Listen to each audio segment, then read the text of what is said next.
Hey,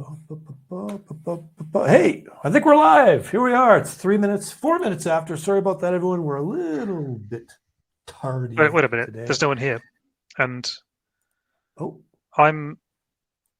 It's hang on. Up 3. Hang on.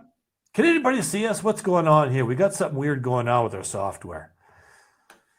If you can see us, if you can hear us, if we're live, please let us know. So I'm trying to join on the app on my phone, and it's telling me that there's an hour, 55 minutes to go before it starts. Oh. Well, that's strange. Because it's I wonder if there's something happened to the software, because I looked at the emails that were sent out. It's 1 p.m. UTC, same as always. Okay, so it's just let me in. There we go. There's people coming in now. Okay, I'm not sure what's going on there. No, weird. 19 live. Okay, so if everyone can hear us, please let us know. Type in the chat. Say hi. Something. Anyone? That's strange.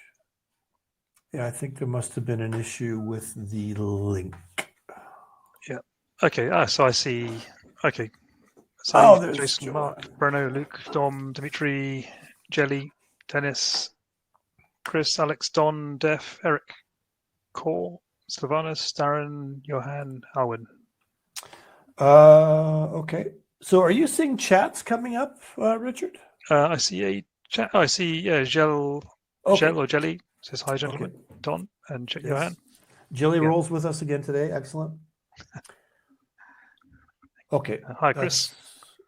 So I think everyone, we had a little issue with the software today, so we're a little bit behind schedule here, a little bit late. But it's, as long as you're with us, we got more people joining. That's great.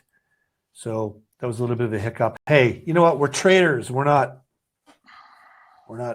webinar people, for crying out loud. So this is the first broadcast for July, early July. The weather here is still rainy and not good. I don't know what's going on over in this part of the world, but I hope wherever you guys are at. No, come on. We get sunshine in the day and then rain at night, right? It's normal for the mountains. I don't know. All morning was raining. Anyways. And we had a little bit of market drama too, and I'll say drama in quotes because there's not a lot going on in the last sort of hour. So that was nice to see some movement. I always like to see movement. I'm a big fan of movement. Let's see. We got a few more people coming on, and then let's just go live, or we'll just get started, I suppose is what I meant to say. All right. Do you know what we're talking about today, Richard? 3x returns from covered calls, wasn't it? Some crazy claim. Yes, crazy claim we just pulled out of a hat, right? Wrong. No, this is good stuff. This is really interesting stuff. You know, covered calls, as we know, are one of the most popular strategies people use. Very sort of, quote unquote safe because it's covered. And so we're going to talk today about the poor man's call, or the leverage coverage call, or the synthetic, however you want to call it. So that's very exciting. And it's what I like about it the most is that it's easy for people to do, especially, you're trading Google, you're trading Bitcoin, or something that's expensive. A lot of people don't have enough funds, to have 1,000 shares of Google and then start selling calls against it. So this is a great way for anyone with any account size to trade or to take advantage of this strategy. So let's just move forward. We're going to get started. What are we talking about today? Well, we're going to go over the market analysis. We've had a little bit of stuff happen since last week. It hasn't been dead boring, so that's kind of cool. So I'll show you what positions I have on. I only have Ethereum positions on right now. We're going to sort of chat about that. We've got some very exciting stuff because we're going to start talking about these synthetic or leverage or poor man's covered calls, whatever you want to call them. But Richard has downloaded some really interesting data and some backtests we ran over the last year. And I personally was shocked by the results. Well, I mean, not shocked, fall off my chair shocked, but interesting shocked. It surprised me for sure. Yeah. And I think it runs counter to the typical narrative people have when it comes to what you should be doing with a covered call campaign. Should I be selling the 55 days out, 30 days out, 2 weeks out? I don't know. Should I be selling a 40 delta, 15 delta? There's a lot of conventional wisdom out there, which I think certainly in this market with these products, with Bitcoin and Ethereum, I think we've sort of thrown those out. So that'll be really exciting. And then, of course, at the end, we'll do a Q&A. So let me actually just jump in and start sharing my screen because I'm just going to show you my silly charts. Can you see my Bitcoin silly chart? Should be up there. Yep. Okay. Yeah. Okay, cool. As I mentioned, I don't have any positions on Bitcoin right now. And look at this. We're stuck right here in this pink bar. Surprise, surprise, surprise. Yet another strange, fantastic coincidence, right, Richard? With technical analysis. Gosh, I must just be lucky. Anyways, it's all pure luck. Yeah. Yeah. It's all stuck in here. It's stuck in there. If it busts out into this white zone up here, I ain't touching it. Because I guarantee you, I mean, not guarantee, 99% sure, if it starts traveling through here, it ain't going to stop until it gets up to the next pick zone, and then I'll be trading it like no tomorrow. But you can see, actually, you can't see my unicorns because our pictures are in the way. Let me just move. Let me adjust the size of us. Oh, you see? Can you see the unicorn down there? Yeah, I can see him peeking out there. Anyways, I can move the unicorn over here, and I got the other unicorn kind of up there. Unicorn levels, unicorn lovers too. Why not? Right? We're all very inclusive. If we get up to those unicorn levels, sure, technically, from a technical standpoint, lots going on around there. There's all kinds of trading opportunities. And that's what I like about it. We don't just have to, just do iron condors or whatever. Like all kinds of opportunities happen because people are going nuts, right? If we get up there anytime soon, we're going to have 70% at the money vols. There's going to be loads of premium. I think it would be great opportunities. Yep. What do I got over here? I got, ExxonMobil I was looking at earlier. Forget ExxonMobil. Ethereum. Here's my Ethereum silly chart. There's my unicorns. And here's what I have on now. Earlier today, I did have a 1,700 strike long put. I'm not sure why I had that. It was left over from something. I was like, what's this? And I just got rid of it. And I would have kept it, but it was about 50% against me. And for long options, about 50% of their value is gone and I'm not using them for something, I'll just get rid of them. Because if the market starts to plummet down, I can buy calls or puts cheaper than that one. So in this case, I got rid of it.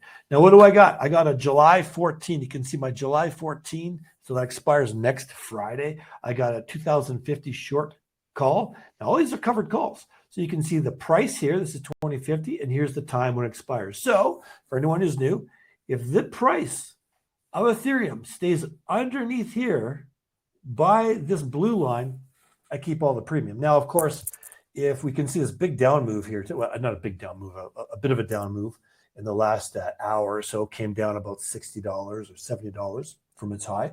Pretty good. That's decent.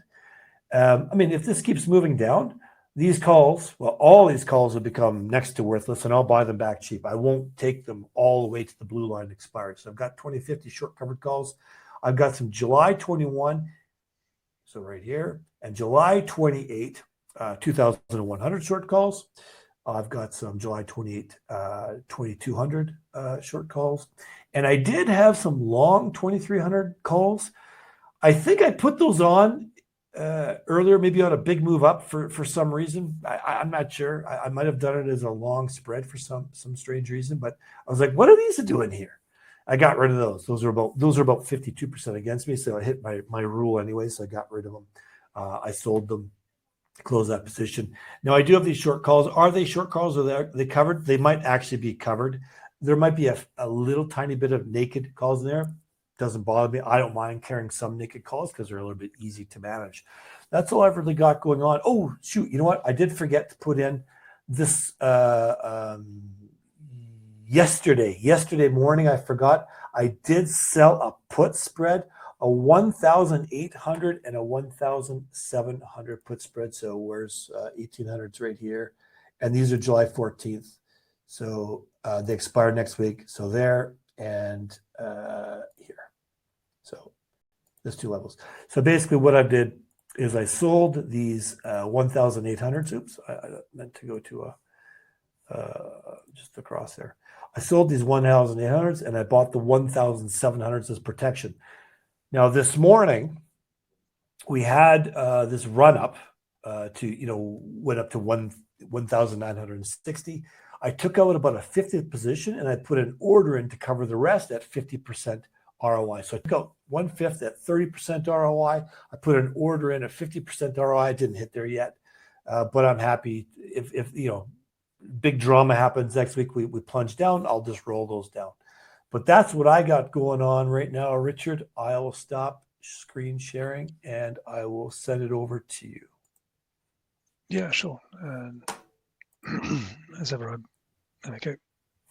I should mention too that my margin use in ETH, I don't know, it's maybe 6 or 8%. It's super, super, super low. I haven't committed to anything right now. So just if anybody's curious about that, I keep my margin low.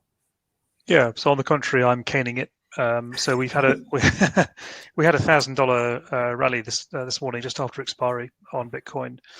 That's increased all the implied vols. I took advantage of that to sell a bunch of calls. And my book is systematic, so there's a lot of naked positions here, being systematically covered with futures. I've got a load going out tomorrow. There's going to be a bunch of margin freed up tomorrow when all this expires. I haven't bought any of it back because it's going to cost me more to buy it back than it's worth. So I'll just let the settlement engine do its thing tomorrow at 8 a.m. And then I sold a cheeky couple of calls for day after tomorrow expiry. Expect those to decay pretty quick, and Nice then the timing. day after. And so I'm actually experimenting with systematically selling 3-day calls just daily, just a little bit every day. And what delta are you selling those at, or are you just looking at both? 10 or 20. I refuse that kind of distance away from expiry. I refuse to sell anything less than 50 volt. Okay. Because I need time to get behind the hedge if it goes wrong. And I got a few positions in July, a couple of strangles and some calls, and then 21st of July, a few positions. Not very much there. There wasn't very much vol there yet. I think once the 21st of July future comes online, this will become more liquid, which will be, I guess, Saturday. And then 28th of July is my big expiry, my big monthly expiry. I've got a wall of calls and long puts, so basically risk reversals and some calls there. Just pulling in premium for me. The calls are for the premium and the puts are for the downside protection for the inevitable pullback. Couple of things going on in August, but not very much. And on when we had vol spikes, I've just been opportunistically selling a bit of vol in September just to be cheeky. So far, so good. Cool. What was I going to say? Yeah. So the in terms of the structure of the market, so this is the volatility index. This is the daily reading of the 1 month at the money implied vol. And I think what's interesting here is the trend. It continues. That you get these occasional vol spikes, but they get sold off pretty quickly. And each spike we get is a smaller spike. So if you're selling vol, like I am on the whole, you need to be very careful about when you're selling that vol. And right now is kind of okay, but any lower than this, I wouldn't be selling. I'll just hold off selling. That's my rule of thumb. And then and Richard, I think we both considered the fact too over past episodes too that vol could conceivably go down, and this might look like a good opportunity in hindsight to sell vol, but it is a bit risky. It might, but then if you look at the historical volatility of Bitcoin, it hasn't gone below 38, even at its least volatile in the past 2 weeks. So if you're selling vol at 40 and realizing 38, the spread's too short, right? The spread's too tight, so it's uncomfortable. So in my experience, don't bother. Yeah, so that's me, just kind of sitting on my hands and opportunistically selling vol when it comes up and buying. And what was it, the risk reversals? There was this morning, the risk reversals switched to negative, which means that the puts started being worth more than the calls for the equivalent delta. But then as soon as that happened, we had this $1,000 spike up in prices. So vols are everywhere right now. So we're just waiting for the dust to settle. Yeah, cool. All right, let me jump into the slides here. Let me bring up the. Oops. I'll handle these questions while there. Okay, this should be the one. Sorry, guys. I just I put in the wrong info. Okay, all good. Okay, let's talk about 2-3xing this covered call strategy, and there's reasons why people don't do this. I mean, if you've got a big portfolio and you're earning dividends on stocks, or whatever you happen to be doing, you'll be doing standard covered calls. I mean, you could augment it by doing synthetics, but for a lot of people who don't, this is the go-to way to do it. You don't need to commit all the capital to a standard covered call. So let me just go, and we'll start talking about this. So what is a leveraged covered call? Well, also called a poor man's covered call, or some people refer to it as a synthetic covered call, although there is another definition for synthetic, so maybe I shouldn't use that term. But anyways, it's just like a regular covered call we've been talking about for the last few weeks. But instead of owning or buying the underlying asset, we buy a long-term in-the-money call option, and then we sell calls against that. Now, if you're doing it with equities, with stocks, that would be a leap. You're looking at a year out or something. Now, on Deribit, we can buy 11 months out, so it's pretty close. All right. Now, it's typically going to be an in-the-money call, and the reason we want it in the money is because we ideally want the options price to be closely correlated to the underlying asset price, so a very, very high delta. Now, if you remember, the higher the delta of an option, the more it's going to track the underlying price movement. So if you've got a deep in the money option, it's almost going to have a delta of 1. So for every dollar the underlying moves, the option is going to move $1. And we want that to sort of emulate that. We want that high correlation. And remember, of course, the higher the delta, the more expensive the options price is going to be, but it's still going to be a lot cheaper than if you were just to go and purchase the underlying. So just thinking about a couple of the Greeks here, just a couple of Greeks to talk about. And I just mentioned high delta for that long option correlation with the underlying asset, okay? But it's also a long vega trade, if you think about it, versus a traditional covered call, because there's the long call option there, right? And long call options benefit with rising volatility. So that's going to benefit from an increase in volatility. And now it will also suffer with a drop in volatility. However, it'll be a little bit less so because it's an in-the-money option we bought versus an at the money. All right, so no more Greeks. Now, where are we going to use it?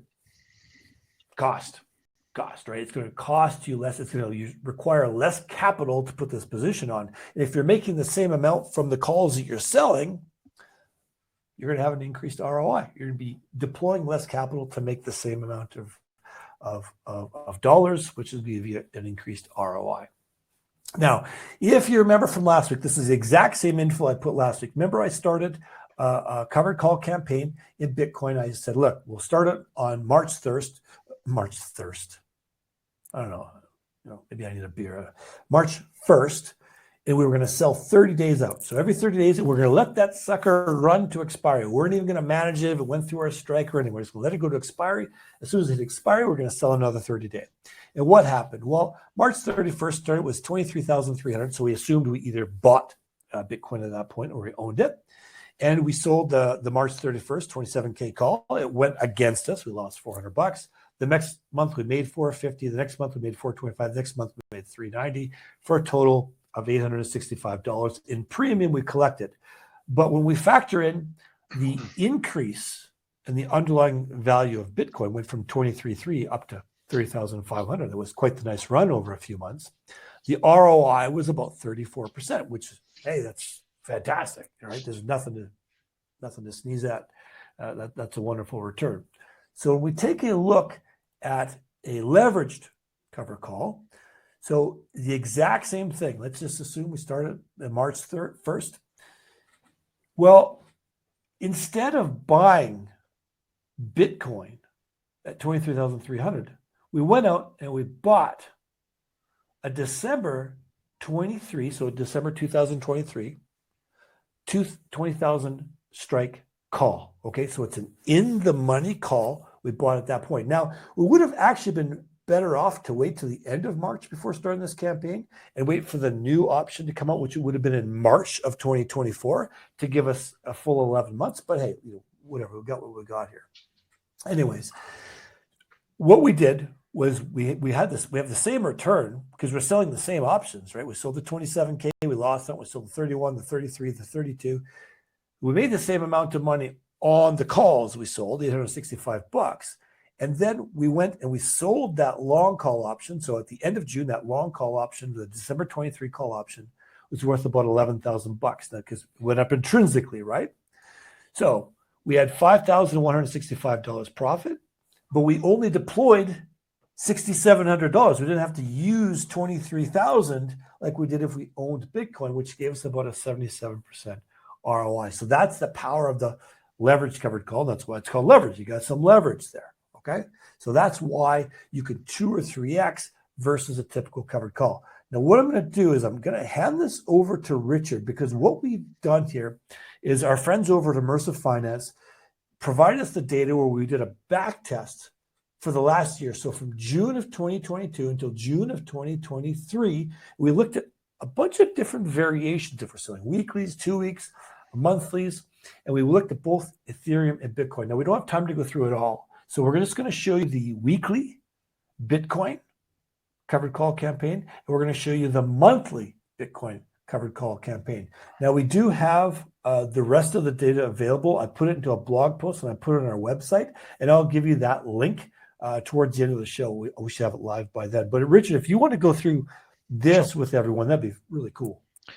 Okay, so just to be clear, we're taking a pause for a moment on the leverage covered calls. And just to recap on the leverage covered calls, or the synthetic covered calls, you can think of that in terms of payoff as you're selling covered calls, but you're also buying a long dated put effectively to hedge your downside.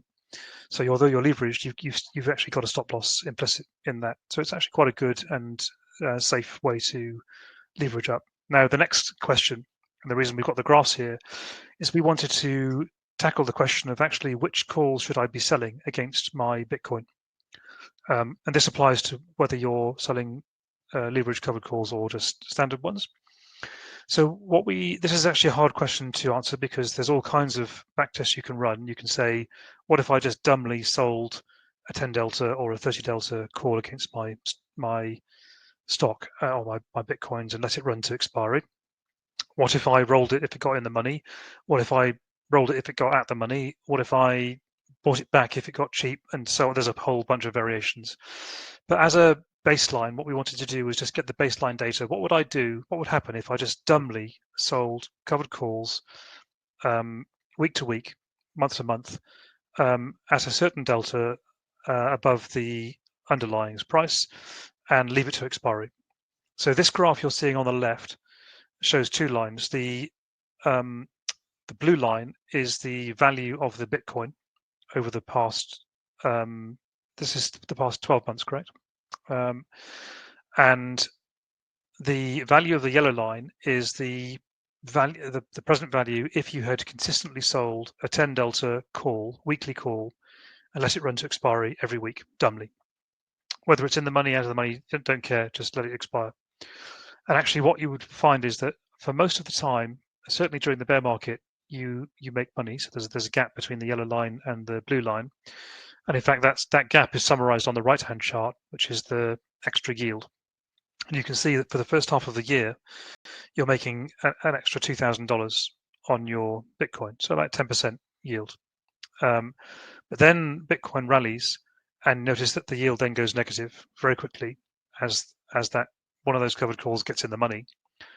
And as the market's rallying, you keep selling those covered calls, and of course they keep getting in the money, so you keep on losing more money. So in the end, is actually just behind the picture of Shane there, but you end up losing just under $2,000 if you sell the 10 delta, which is counterintuitive because the 10 delta seems safe, right? Because 10 delta, you think, oh, there's a 10% chance of it being in the money. But actually, whenever it does get in the money, it gets in the money so badly that you haven't pulled in enough premium to pay for the loss. If you just step forward, Shane, a couple of slides to get to the 40 delta, right, rather than make people trawl through every single one. These are all on our blog anyway, so you can go through them at your leisure. If you look at the 40 delta version, so this is every week we're selling a 40 delta, i.e. very close to the money, covered call. Then what you find is that it consistently makes money. Now, granted, while the market was rallying, it started giving back some of the money it had made, but never gave back as much as it made. So in actual fact, at the end of the year, you end up with a $2,000 uplift in your present value. So it performs $4,000 better than selling the 10 delta covered calls. And this again feels unintuitive because you think it's close to the money, so there's a very good chance of it being in the money and therefore costing me money. But against that, you're pulling in thousands of dollars of premium every time you sell this weekly call, and all that premium adds up and insures you against the eventual loss. Now, bear in mind, again, I'll repeat, this is the dumbest way to sell covered calls. This is blind, and you're essentially what you're doing is relying on the implied volatility of the market being higher than the realized volatility of the market by doing it this dumbly. But it turns out that even that works. Now, had you done this strategy and bought back those calls when they were cheap, and selectively rolled the calls when they got into the money or close to the money, and then sometimes rewrite the call in the money because you're sure the market's going to reverse, because it always does. There's reversals all over this chart. Then actually you'd end up making more. But what this tells us is that just with a bit of backtesting, and this is literally 10 minutes of trawling through historic data. In fact, our friends at Immersive Finance did for us. You can see that this actually just generates 10% return on your Bitcoin. I think it's worth noting too that what we want to do here is we want to establish a baseline, and what we can do later is we can add that and say, okay, well, every time it hits the strike, well, what happens if we rolled it out, to X delta, and then provide another baseline, and eventually we'll filter our way down to what over time is the most lucrative strategy for Bitcoin and Ethereum when it comes to covered calls. So yeah, and I found, again, I'll labor the point that I found this very surprising, this result. I assumed that selling 10 or 20 delta covered calls was the way to go. Mm-hmm. But actually it isn't. It turns out if you're selling 10 or 20 delta positions, you have to hedge, have to aggressively hedge, which is actually something I do. And I think the common understanding for a lot of people, a lot of people have talked about for years and years and years, is when they're selling covered calls, they say there's the 30-day or the 60-day, whatever they're doing, and it's usually between 15 and 30 delta. And if they're selling 30 delta, that's considered very aggressive. But here we can see selling the weekly, which nobody's doing, very rarely, and a 40 delta. It seems almost crazy, right? Yeah, and so there's and I tell you what would be fascinating to see whether selling the daily increase your returns even more. Because the reason that and actually, did you want to go on to the monthly? If you go on to the monthly at 40 delta, just for comparison. Okay. All right. So here's the 10. We got the 20. Yeah. I'll summarize this by saying basically the monthly performs worse than the weekly. And what you see on the monthly is that if you do the same strategy, selling the 40 delta monthly covered call, you end up losing money. And you end up making good money for the first half of the year, but you again, it needs to be managed. So what this is telling us is that the weeklies are paying good premium, and whenever you're wrong on the weekly and you get in the money, you get 3 more weeks to get it right, and those 3 more weeks actually pay for the mistake on average. They pay for the bad week, whereas on the monthlies if you get 1 month wrong, then you've got to wait a whole other month before you can get it right. And so your recovery period takes 4 times as long. And so your entire strategy is spread out much longer. So what this is telling me intuitively is that if you're going to sell covered calls on Bitcoin, and I stress on Bitcoin, you should, what I will do is look towards the shorter expiries that give me more optionality and more flexibility. And I'll be looking to occasionally hedge and roll and be a bit creative about the way that I accept my losing days. But I think one thing we should do as another blog post actually is do the back test for daily, 2 days and 3 days, and Deribit have just introduced the 3-day option, right? So that'd be quite interesting. And I think my suspicion is that will actually generate even more returns. Interesting. Oh, and one other thing about Deribit too, now that you remind me is, and I messaged this morning because I was like, what's going on? Now you can go down another 1/10 on Ethereum. So, we put in an order at 0.0025. Now you can shave that. You can go 0.0026, 27, 28, 29. So you get, any option whose price is less than 50 basis points, 0.005 of a Bitcoin or an ETH, you can now do in 1 basis point increments. So a lot of you have probably noticed that today if you were trading. Now, Richard, because, here you showed 40 delta weekly, and we're going to do some testing maybe with dailies or 3 days. What would you say to people who aren't sitting in front of their computer all the time, or they're at work or whatever? They check their account when they get home at the end of the day. Is this something you would still recommend for them if they're not checking their positions or they can't as often? Okay, so to be clear, I'm not recommending anything. Yes, okay, yeah. Wrong choice of words there. The reason that I asked Immersive to do these back tests in a completely dumb way, and these guys are very sophisticated. Actually, they cater. They write quantitative analytics tools for institutional options traders, and I use their software in my day job. They could have done all kinds of very clever back tests with complex strategies, but what I wanted to do was actually see whether there's any fundamental value in covered calls that means you can do it dumbly and still make money. And the answer is yes. If you sell 40 delta covered calls weekly, then on average you make 10% yield on your Bitcoin, which without losing a Bitcoin. So you gotcha. Today you can lend Bitcoin at maybe 4% if you're an institution. You can do better just by selling covered calls. Gotcha. I guess that's like Monday morning, wake up, sell a covered call, go to work for the week, and don't even look at your account for a week. Come back and do it the same day next week. There you go. But of course, as you mentioned, we don't normally take things to expire and just let them expire. We'll usually manage it if it goes against us, and that will skew the results. So I'm looking forward to getting some more test data in there. Is there anything else you want to mention about this test before I finish this up? No, that's fine. But if anyone has any questions about it, do pop them into the Q&A area. Yeah, and in the chat, I'm going to put a link to the blog post where we have the rest of the historical data for Bitcoin and for ETH.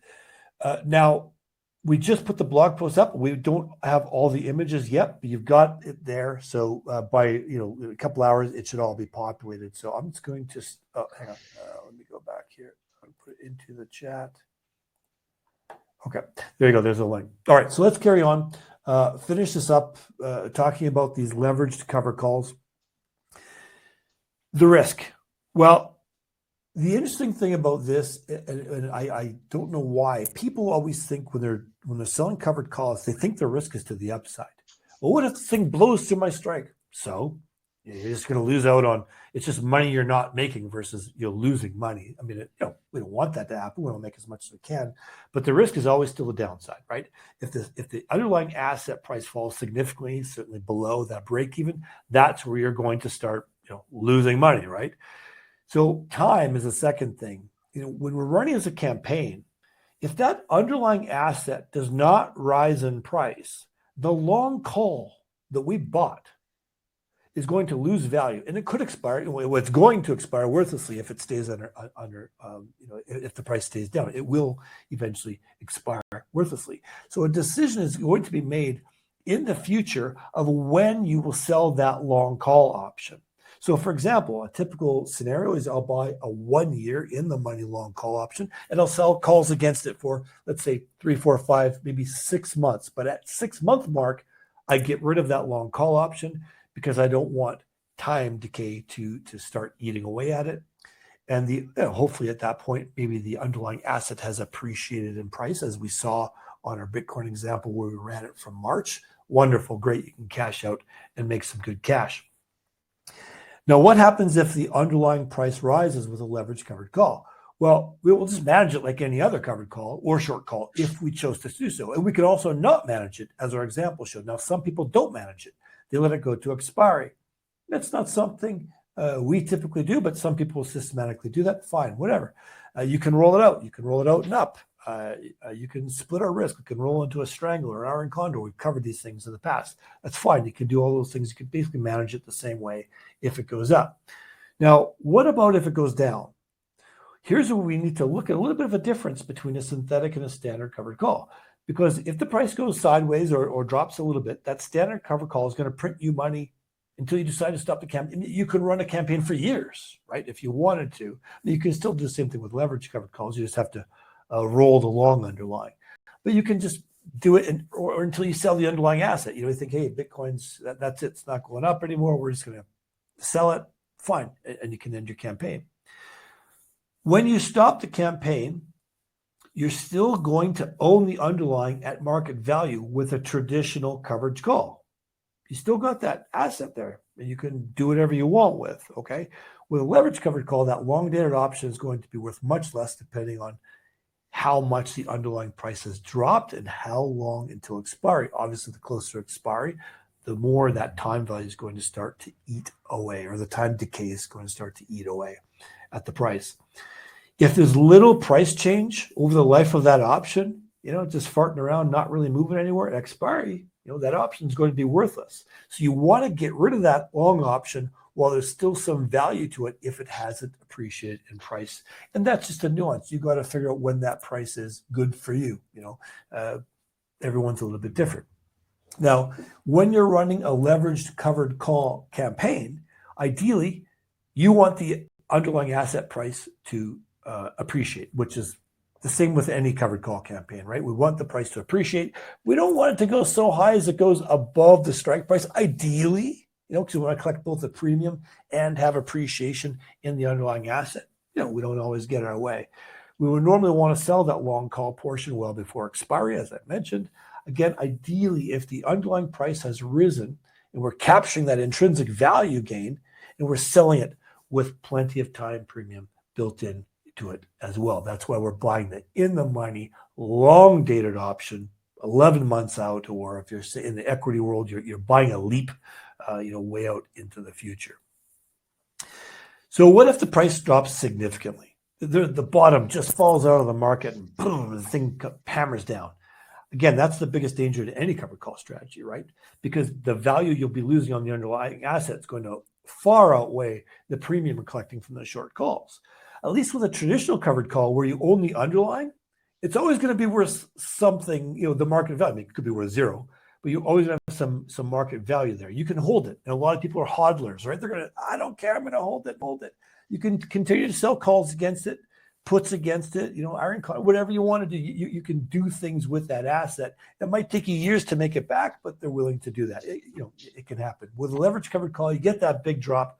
That long call is going to be worth very little, eventually expire worthlessly because it has an expiry date. So what I'm trying to say here is we're a little bit quicker on the trigger, right? We're a little bit quicker to get rid of that long call versus if we're just holding the asset. We're like, hey, we can hang on. Let's wait and see if this comes back. Quicker on the trigger with a long call. So to mitigate the risk of the bottom falling out of the market, well, you can use some of the profits from the sale of the calls to finance the purchase of puts. We can offset some of that risk for a catastrophic price drop, which we discussed last week. Ideally, if things are looking poorly, though, we'll sell that long call or recoup what we can, and we'll, reformulate our strategy according to those current market conditions. So that's pretty much it. I did also say here, I've mentioned this before, so I'll just recover it again. Because we want the underlying asset price to rise, not too quickly, but we do want it to rise. If it doesn't, we need to be aware. We need to be aware of that value of the long call dropping and how much time to expire is there. So again, we're going to act a little bit more quickly before closing or adjusting that strategy. And we don't want to end up making just a little bit of premium from the short calls in a constantly declining market and constantly declining, right? That's frustrating. If you're trying to do this in a bear market, it can be a little bit of a challenge depending how bearish that market is. One last thing, closing the leverage coverage call. We're saying, Shane, that you may want to. I mean, we've shown categorically that for Bitcoin, 40 delta is a better call to sell than 30 or 20 or 10. But actually, it's also better in a bear market, particularly in a leverage strategy, because you're going to pull in a load of premium to pay for the loss on your long call if the market is in a constant bear market. Yeah, volatility would be a little bit. Yeah. That is very true. I guess what I'm talking about is a heavy bear market where the underlying assets it's melting like butter, and we see that. We see that in bear markets because prices usually drop faster than they rise. So, sure. So closing the leverage covered call. Well, we're going to get out well before expiry. Sell if great opportunities present themselves, and we get a huge run up. I don't know. I'm pretty inclined. If I'm making 400% or something on a long call option, I'm pretty happy to cash in on that and reevaluate the market. There's nothing wrong with doing that. A lot of people will hold on way too long, and it comes back down. Think, it'll go back up, and then time starts to work against you. Again, that's a personal decision, but I take advantage of those opportunities. Now, if the strategy is shorter term, so you're going to say, hey, let's do this. We're going to sell weeklies against this. Or maybe we've got a time horizon of just 2 or 3 months. Then that long call is going to retain most of its value. If we bought a long dated call, there's going to be practically no time decay in it at all. So that's an important thing to keep in mind.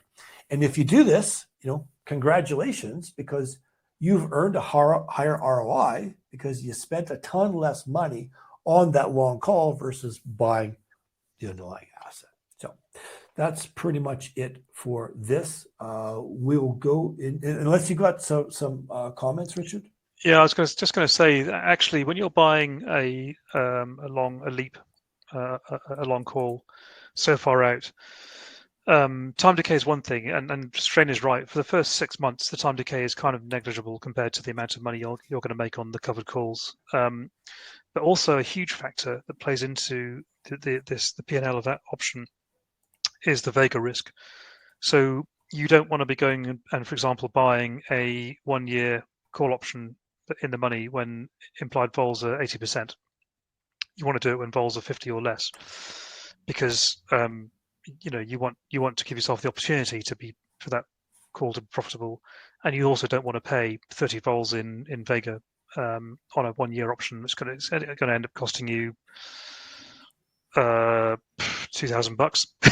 So so time it so that you don't pay too much for that option. I would maybe even dollar cost average into that long option. Yeah. Okay. I mean, those are things that we can always discuss a little bit later. Sort of those nuances. In fact, we had just before we started this call, a good friend of ours came into the club here, and Joe, who was a former floor trader, options trader, and he's got some really interesting thoughts on how he works his way into positions, or how he used to work his way into positions. So that's something I'd really like to talk about. Maybe we can have him on in August. Wouldn't that be cool? Yeah. Chat about those things. All right. So let's get into the Q&A. All right. So, Gene, do you execute through Deribit or Paradigm? I usually barely get any quotes for those strikes. I think that came up probably when I was talking about the positions I had on in ETH, maybe the short put spread I had on. Now, I do it through Deribit. Yes, I do. I'm doing everything through Deribit. Are you doing anything with Paradigm? If I am desperate to get into a position quickly and if I want to get in size 12 bitcoins or more, then I will occasionally use Paradigm. But actually, on the whole, I'm normally happy to let myself just to place the orders and work my way into positions. If I'm going to do a 12 bitcoin position, let's say a call spread or a calendar spread, I'm actually happy to gently ease into it in half bitcoin increments. In which case I'm happy to be slightly lopsided on the wings. I I'm kind of just used to legging in, to be honest. If I'm trading futures to hedge, absolutely always do it on Deribit directly, and I always try and go in as maker. If you're paying retail spreads, you're going to be paying 5 basis points for a futures trade and 0 for a maker. So if you're a taker, you're paying 5, and if you're maker, you're paying 0. And on an institutional account, you can get that down to a lower taker fee, and you can even get a rebate on making. So there's every incentive to go in on the screen and try and be a maker on futures or perps. If you go in via Paradigm on the futures, you're going to pay a block fee.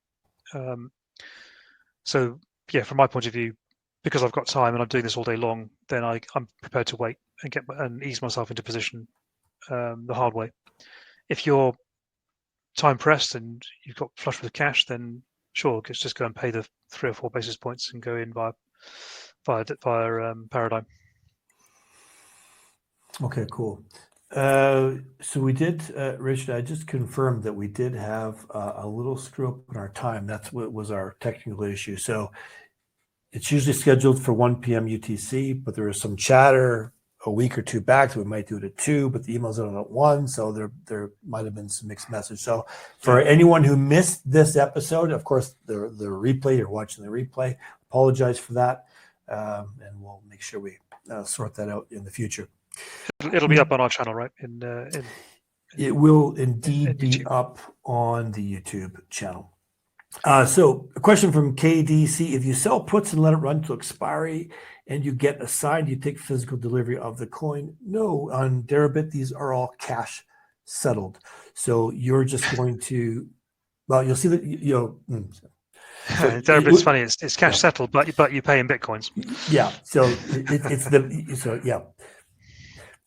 So you get the difference in the Bitcoin. It'll be debited or credited to your account, the difference in Bitcoin. So we say cash settled, but it's But if you buy a put and you get in the money, it's cash settled, but you're being given bitcoins. The cash is Bitcoin, so it kind of is like taking physical delivery. It's a bit of both. Yeah, it's kind of confusing at first. So, all right. Question from Ben: is gamma hedging effectively continuous delta hedging? If not, could you explain how gamma hedging is implemented? I can. I spend a lot of time thinking about that. So it's a bit different whether you're short gamma or long gamma. If you're long gamma, that is, you've bought options. That's the classic gamma hedge, where you're waiting for the options to build up a delta, and then you are placing futures trades to match that delta and bring the net delta down to 0. And that's a very, very easy strategy you can market make around the delta of the option. You can get made into position with your futures. Whether it's continuous or not is a good question and comes down to your particular tuning of your algorithm. What you may want to do is hedge continuously. If you think that the realized intraday volatility is super high, then you want to get hit as often as you can to get the maker rebates and pick up those large number of incremental P&Ls. If the market's moving more slowly but in bigger steps, kind of like Bitcoin is at the moment, you might want to wait a bit. So you might want to say, okay, I'm long 1 Bitcoin of delta. Every 0.2 of delta, I will hedge to 0. So or long 0.2 of gamma rather. So every 1% move, then I'd hedge something like that. If you look at the numbers for Uniswap v3, the automatic market maker algorithm, which is kind of like being short options. Those algorithms try to take 30 basis point steps out of the Bitcoin and ETH markets.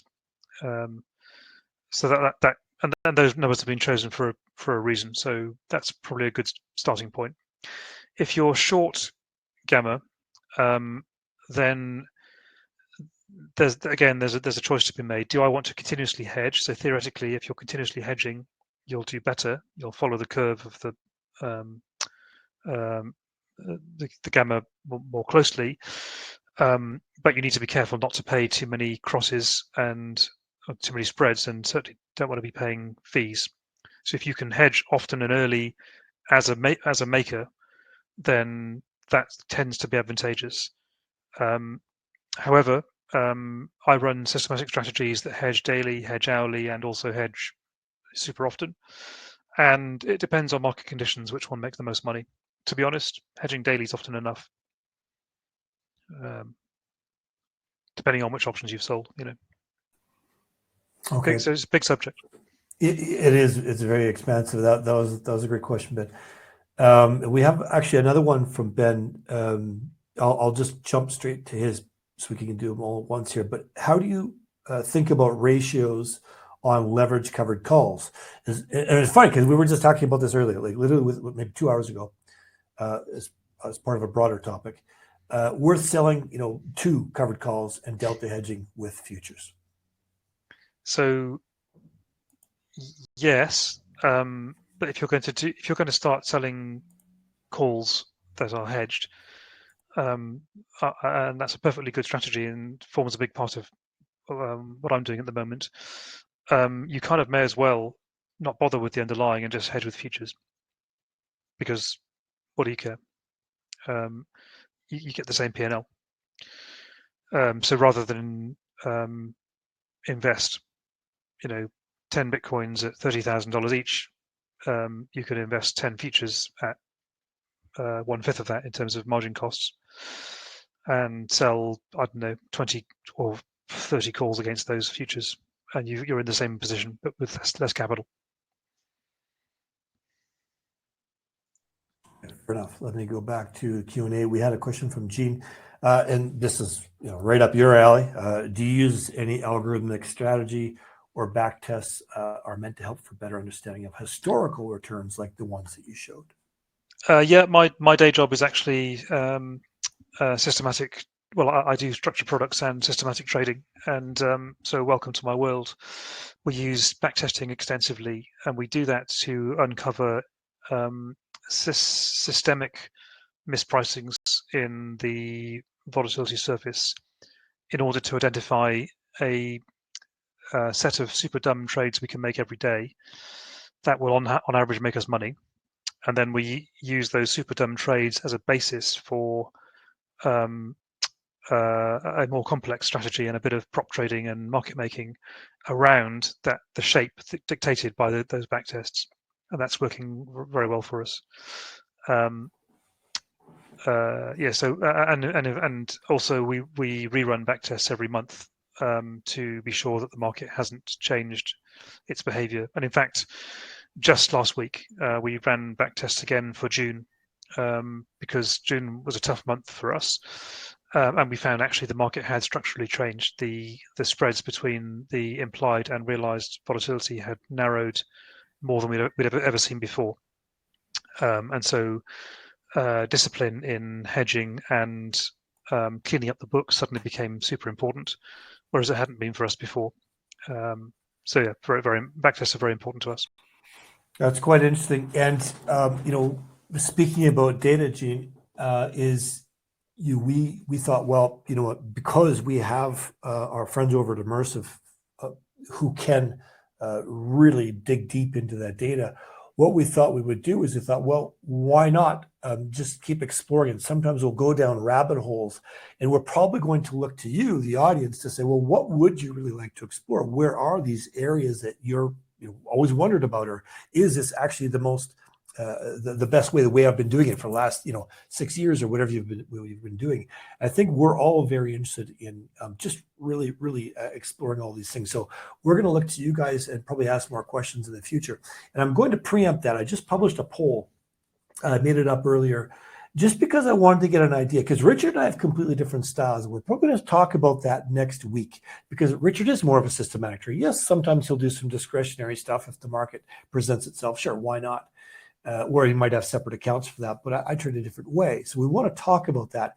And everyone has their own personality. They have their own way they learn. They have their own, reasons why they do it. So I just wanted to get an idea from this little poll here, what trading style you have or what you would prefer to have. Maybe you trade one way, but you think, I really don't like this. I feel uncomfortable. I can't sleep at night. I'd like to do this. Or no, I want to take advantage of that. Or I saw some YouTuber talking about this. Or whatever you want to do. I think it's very, very important. Let's get a feeling, because that's going to help us create not only the backtest results, but we're also going to share our styles a little bit more. So some people who might not be interested in systematic trading at all or algorithmic trading at all, we're going to make sure you have something for you. So it's something for everyone. Actually, I'm just noticing ETH dropping down a little bit more, 1891 or so right now. I was going to say, there you are talking about opportunities, and right now Bitcoin's starting its its sell-off. Yeah. So we'll see. I mean, we're at the bottom of a little bit of a range on Ethereum, at least. So we'll see if it busts down. I actually, for what it's worth, which is nothing, I think we're in for a bit of a sell-off. Could be. I think that run up from 25,000 to 31,000 will not go unanswered. All right. Well, I guess we'll see. Next week we'll see, and I'll be able to point my finger and laugh, or you'll be able to say, "I told you so." Yeah, exactly. Yeah. One or the other. All right. So, question here about from Gene: how do you size your covered calls? Do you always want to be fully hedged? Well, a covered call by definition is covered. So, if I have one Bitcoin in an account, I'm going to sell one Bitcoin call, or I can sell as much as one Bitcoin call. It doesn't mean I have to. I might want to scale into it. If I had one Bitcoin in an account, the price of Bitcoin started moving up, and I felt it was a good time to do it, I could sell, a tenth of a Bitcoin, a half a Bitcoin, whatever. And if it kept going up, I could keep selling at different strikes if I wanted to. So I would end up having numerous covered calls being sold, but to a maximum value of one Bitcoin. If you sell more than one call of Bitcoin against your one Bitcoin, that portion of those calls would be naked. Okay, so that would not be a covered call.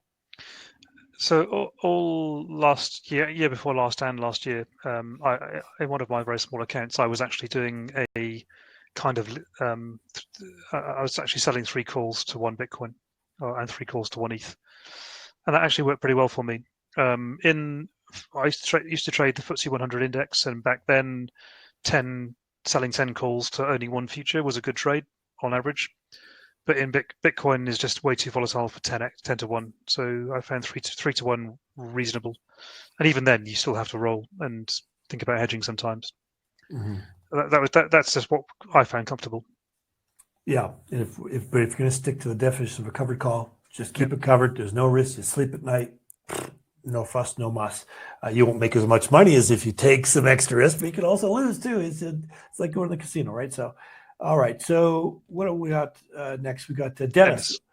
Dennis, what are the typical expected P&L outcomes for leverage cover call strategies with Bitcoin and Ethereum? How do these expected outcomes compare with traditional cover call strategies and more traditional markets? That's a great question. So you saw the charts, or if you've arrived late, you didn't see the charts, but you'll see them in the blog and on YouTube when this gets put up later today. So we found that if you're just selling dumb covered calls on Bitcoin, then you should be selling weekly 40 delta covered calls, which makes you at the end of the year 10%. I mean, we got up to 20% at one point, but over the period, it made 10% return. If you are leveraging, say 3x, then you're going to make in that same period 30%, but you're going to pay some costs on holding the calls that the long calls that gave you that leverage. So you could count on maybe, I don't know, 20% or 22%, something like that. On that particular backtest. This is by no means a prediction for future returns.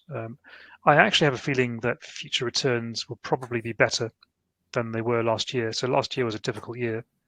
We had we were in the bear market, followed by what seems to be quite a big rebound over the past the first 6 months was a bear market. The second 6 months feels like a bull market. Whether it is or not, time will tell. And so it's been quite aggressive. So arguably, going forward, we should see better returns from a typical covered call strategy. So 10% plus leverage up to 20-25%. Why not? Yeah, unless you get lucky, like we did when we ran the Bitcoin test from March to June. Tremendous run up in the underlying asset was like fantastic, but that ain't going to happen all the time. All right, when will this be on YouTube? It should be up there within an hour or two after this call is done. So it'll be there this afternoon. Sylvanus, is futures calendar spread a good strategy to do every month if one is busy working? By a futures calendar spread, do you mean a basis spread? So where you're selling the longer dated future and buying the shorter dated future? I'm going to assume you mean that. Is it a good strategy? Well, it does make money. And interestingly, this week, had you bought the 7th of July future and sold the perp, you'd have made good money. Because for some reason, the 7th of July future was being sold into backwardation. And the perp was paying carry. Yes, it can work. It's called a basis trade, and it's a common trade for people to do in institutions, and we do it leveraged as well. But it's all about timing, because if you're going to let things run to expiry and there's no one watching you to making sure you're making P&L every day, then you kind of don't care about the swings in basis, and some days you'll be in loss, some days you'll be in profit. But overall, you're going to pick up the difference in basis. In which case you can afford to leverage quite hard, except for the one time occasionally when the spreads between the two futures can get quite wide, and if there's some massive I don't know, people are super long the calls in September, and they all have to start covering those calls. They all start buying the future in September to match the expiry. They could drive the September future up, and if you've sold the September future and bought the March, then you could find yourself with a very much widening spread. And if you're leveraged in that trade, then that can get uncomfortable, and you might find yourself on margin call. So as ever, yes, basis trading is a surefire way to make money, but don't overcook it, because you need to survive in order to collect the prize at the end. All right. A question came in from Junio. Sorry, I didn't understand the answer to an earlier question about delivery if assigned on your short put. So does the account actually get credited with the physical coin or not? Because the margin needs to be placed, supposed to be in coin. Blah, blah, blah. Yes, it is the physical coin. So if you get credited, it'll be in the coin. But be careful here. If you are short puts on Bitcoin in Deribit, and you are in the money, you will actually you won't be assigned Bitcoins, you'll be giving them up, because it's cash settled, because you didn't yes. Oh, go ahead. Go ahead. Yep. Yeah. It almost behaves more like a dual currency instrument than a put option. So think of Bitcoin as your cash, and then think of them as cash settled. That's how they work. It's a bit confusing when it comes to short puts, and that's another reason why we tend to not do a lot of short puts, certainly in compared to short calls, unless we are short the future or perpetual. Yeah. What do we have here? Do you hedge at implied volatility or realized volatility? Question from Gene. This is a conversation which happens on trading floors every year in every market, and it depends on what you're doing. There's also the question of whether you should hedge at the implied volatility you wrote the option at, or the implied volatility that you're seeing in the market today. And these are arguments that quantitative traders argue about all the time. I actually, because I'm lazy, hedge against the implied vol, but I hedge against the Black-Scholes vol, and that way, because I generally sell wings and hedge with futures, I am then picking up the smile in any sustained rally or drawdown. But there are also traders who hedge against the smile vol, and there'll also be other traders who construct their own volatility using the market as a guide. And arguably, you could hedge using Black-Scholes vol based on realized daily or monthly vol, and I haven't done the back tests. We could do them. It'd be kind of interesting to see actually what works better. I suspect you wouldn't see a huge difference in P&L, but I could be wrong. Yeah, fair enough. That's an interesting question. I think it's a rare question too, but it's more of a very technical. What is true is that you should be aware of the realized volatility, the prevailing realized volatility, and be very wary of selling options below that or even on it. And you should consider buying options that are cheaper than it in general. Cool. No, I just see Ethereum just dropped another $15. Interesting. Yeah. Might get interesting this afternoon. Yeah. Question from Dom, Richard. This is a good question. It's I've heard this before.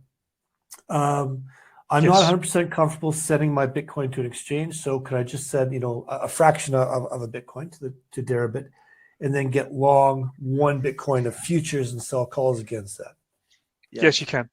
Because I think the margin requirement is 5 to 1, 20%. No, it's 15% drawdown. You need to be able to withstand. So you can actually get 6 to 1 if you really want to cane it. Cane it. Use that word again. Say, I've never heard it. It must be an English thing. Is it like we get caned? Like when you get caned in school, yeah, we're into that in the UK.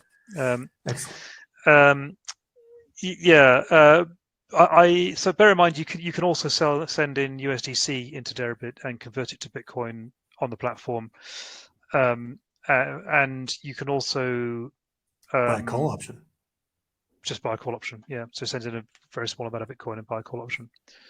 You can also use third-party custodian services. So I know that Deribit recently announced that they are now integrated with Copper through their Copper Clear Loop system. They do tri-party custody, so your funds never actually land on the exchange. The exchange will make margin calls against your locked funds in custody, and Copper acts as the arbiter if there's an argument. And I think there are a few. I think there's one called Hariku as well, which is like that. I think they're talking about integrating with those guys too. That's the way all exchanges are going to go. There's no way that in a increasingly regulated world, and just generally the whole point of view of separation of concerns and assets, there's no way an exchange should be holding onto funds, and no exchange wants to. If they're honest people, and I know Deribit don't want to. I've spoken to the higher ups in Deribit. They are absolutely very, very keen to get rid of all custody from the platform. They just want to do execution and settlement. Yep. And that will attract over time. That will attract more and more options participants massively to this market. And people may go ahead. I speak to hedge funds every week about allocation to what I do, and they all tell me we would love to allocate, but only once we can actually allocate to a regulated custodian. Yeah, regulation will be great. And I mean, a lot of people might not be aware, or maybe you are, the options market for typical markets is huge compared to the actual market itself, except in crypto, it's the other way around. And there's a few reasons for that. One is, people being a little bit nervous and the not being heavily regulated, and also having other leverage products they can use. You turn on the 10x or the, I don't know if there's still 100x exchanges around there. That certainly was. I hope not. Back in the day, but options have that built-in leverage, which a lot of people find attractive for different reasons. And as regulation starts to come in, those other leverage products will start to disappear, and then options will really, at some point, the options market will eclipse the cryptocurrency market, like every other market, assuming cryptocurrency stays around. So a question here from Dom, another one. I've used the Deribit position builder. Interesting, because sometimes I get it to work, sometimes I don't. Maybe you have more experience with Richard. He says he's long one Bitcoin June 24 future and a covered call of one Bitcoin in August 23, but my delta is 0.70. Should my delta not be neutral doing this? What's the position? So he's long a June 24. One Bitcoin June 24th futures. Okay, so we're long one. And a covered call of one August BTC 23. August 23rd. No. That makes sense. So that sounds like you sold a 30 delta call against your one future, right? It looks like it, yeah. But so 30 delta is 0.30.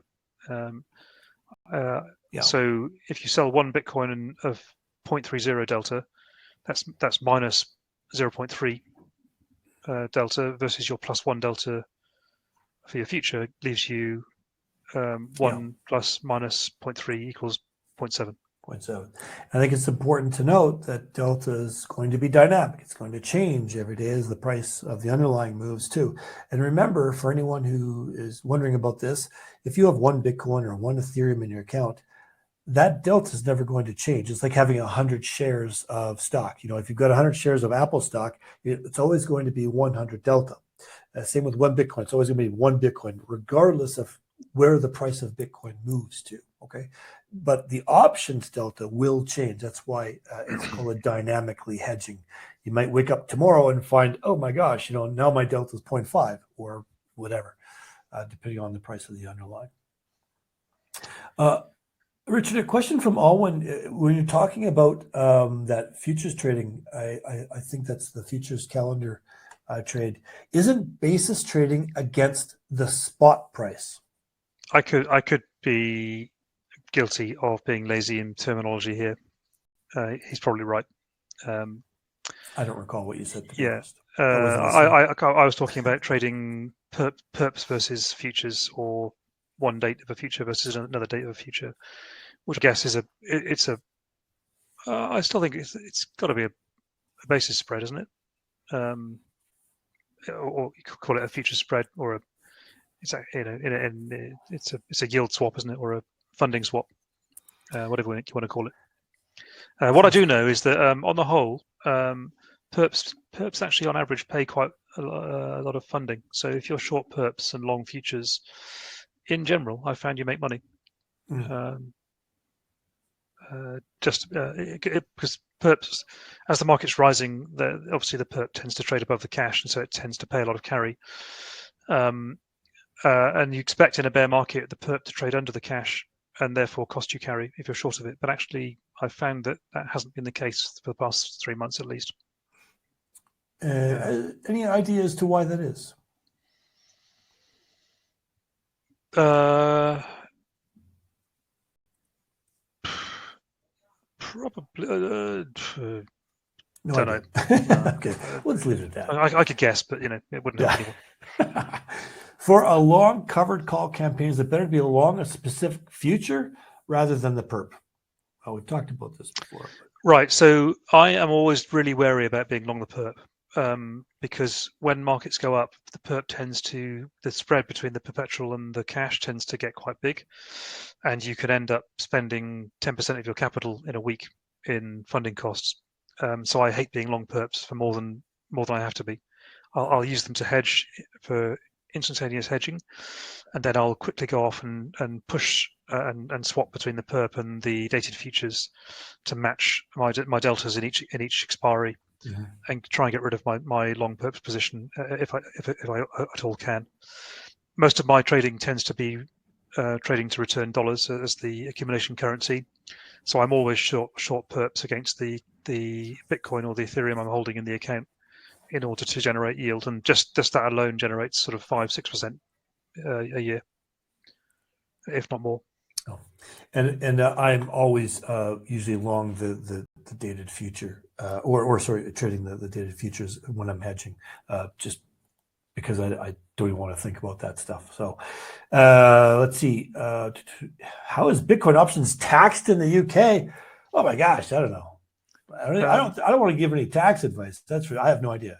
I can tell you what I think. I think they are passing legislation to see Bitcoin and Ethereum, or crypto in general, as financial instruments. I would have thought they would treat the underlying crypto as an asset, and you would be taxed on the capital gains. Now, of course, options. I used to pay tax on options profits in the UK many years ago. I don't live in the UK anymore, partly because of the tax, but partly for lifestyle reasons. And calculating my tax on a vol selling book was always hugely problematic because nobody in the tax office understood what I did.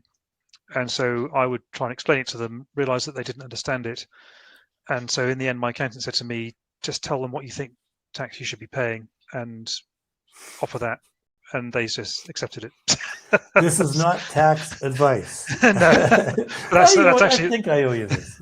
And I did have to write checks of multiples of tens or hundreds of thousands of pounds a year, but so it's not as if I evaded any tax. But I'm sure that KPMG or PwC have written down rules on how this is done, but the reality is that very few people in the world understand options, let alone understand tax on options. If you're paying enough tax to care, consider moving out of the UK, like I did. There you go. We got one last question here, Junio. Going back to the previous question, so if I'm long one Bitcoin and I buy a put of 30 delta, my net delta is 0.7. Yes. Because you bought a put, which is negative delta. Does that mean to be delta neutral, I need to sell 0.7 Bitcoin of perps? That should get you delta neutral. Correct, yes. Now, you also need to bear in mind whether your hedging currency is Bitcoin or dollars, because you will, of course, be holding Bitcoin in your account. And if your hedging currency is Bitcoins, i.e. you think Bitcoins is money and the future, then you don't care about the fact that actually the Bitcoins you're holding in your account are already 1 delta when hedged in dollars. But if your accumulation currency is dollars, you'll need to not only sell the perp to cover the 0.7 delta from the future, but you'll also need to sell enough perps to cover the implicit one delta in the Bitcoin that you're holding as collateral as well. Clear as mud, right? Yeah. All right. I believe that Deribit are soon going to be bringing out the cash settled options in USDC and the ability to provide collateral in USDC. So yeah, if you're dollar hedged, that becomes much easier. Yeah. So we do have one last question came in from Luke. I don't quite understand the beginning of this question. Can couples explain how to delta hedge using a combination of futures and perpetuals, how to combine them? Is there a magic formula? Oh, it's on the Q&A? Yeah, it's in the Q&A section. How to delta hedge using a combination of futures and perpetual. Well, if you're long a future and if you're long one future, let's say the 28th of July, and you're long one perpetual, then you have in total 1 + 1 = 2 delta, plus 2 delta. If you're long the 28th of July future and short one perpetual, then you are delta 0 because you're +1 from the future and -1 from the perpetual. That's pretty much it. I guess the couples part is the part that threw me. Oh, one more question came in from Luke here. If the at the money is not the lowest volatility, is there a trading opportunity? Yeah, that would be a really unusual market, and I would be looking to buy the wings and sell the at the monies for sure in that case. Yeah. Okay, cool. Well, I think that is the end of our questions. Thank you, everyone, for joining us. Again, sorry about the little bit of a snafu there on the timing this week, but of course, I did post in the chat there, the YouTube with the video will be up in the next couple of hours. You can always check it out there. And of course, I left the link to our blog, which should be updated in a couple of weeks, which will, or a couple of hours, hopefully, with the images, with the data we downloaded from our test. We did a test for 1 year from June of last year to June of this year, and we were selling covered calls.